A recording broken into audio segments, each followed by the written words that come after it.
type of girl you only see in the movies. Intelligent, funny, and kind. I thought about her often, can't really remember a time when she didn't run through my mind. We have Mrs. Parker for homeroom, but I haven't worked up the courage to talk to her yet. Don't even know what I'd say, really. I don't want to scare her, creep her out or something. You know, Mary Kate's always been a quiet girl. A quiet girl with lots of noise in her head. She rarely left her house and spent most days cooped up in her room. Band posters aline her bedroom walls, headphones draped over her ears to drown out the outside world. The piercing screeches from out of her chamber door probably negated the impeding physical damage done to her hearing. Mary Kate didn't have many friends. She'd have the same hastily made sandwich for lunch and wash it down with literary solemn, using the rest of the period to read this book. I haven't gotten close enough to see the title, but the cover is a close-up shot showing half a woman's face looking distressed. A thin, ripped piece of paper obscures the middle of her view. Things were like this for a while, till Mary Kate met Torin. A real asshole, if you ask me.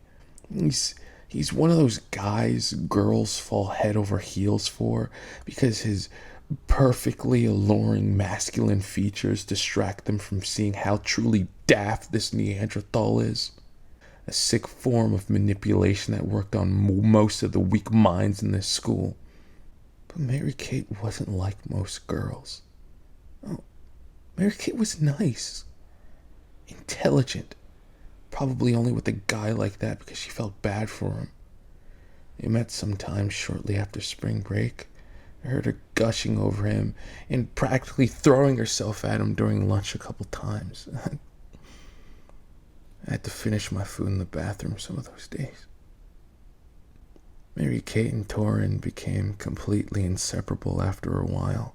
She started to sneak out of the house just to meet him. The same boring coffee date a few blocks away from her house before the parents noticed she'd gone. You could tell by the phony smiles that Mary Kate didn't care much for these useless gestures. Mary Kate deserved better. Someone who treated her like the princess she is, not some disposable whore you leave on the side of the road. I loved her. Every day, I think about the best way to approach her. I think about what I'd say, the right way to say it. How she'd react. It was the best day of my life. But then my alarm clock would awaken me back to my nightmare. Thankfully, Mary Kate and the beastly one eventually broke up. His vulgar ways were starting to rub off on Mary Kate. She didn't seem to take it well, however. Mary Kate was always so smiley.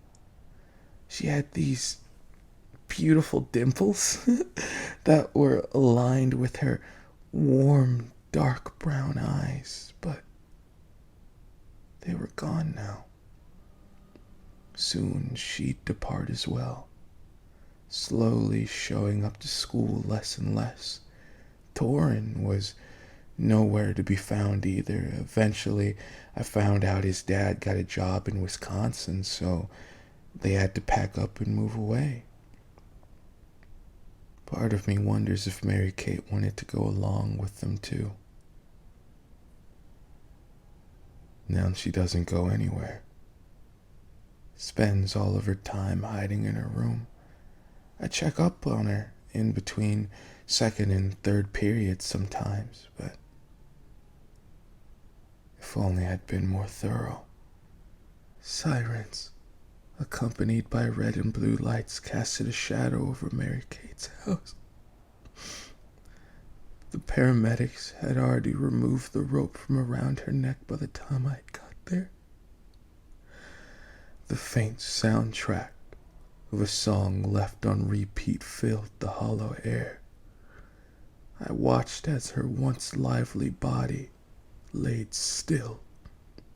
Shock had paralyzed my face. Tears wouldn't even comfort me. But it was okay, because Mary Kate's mother would cover most of the cries for the three of us. I loved you, Mary Kate. If only I had the courage to tell you that before it was too late.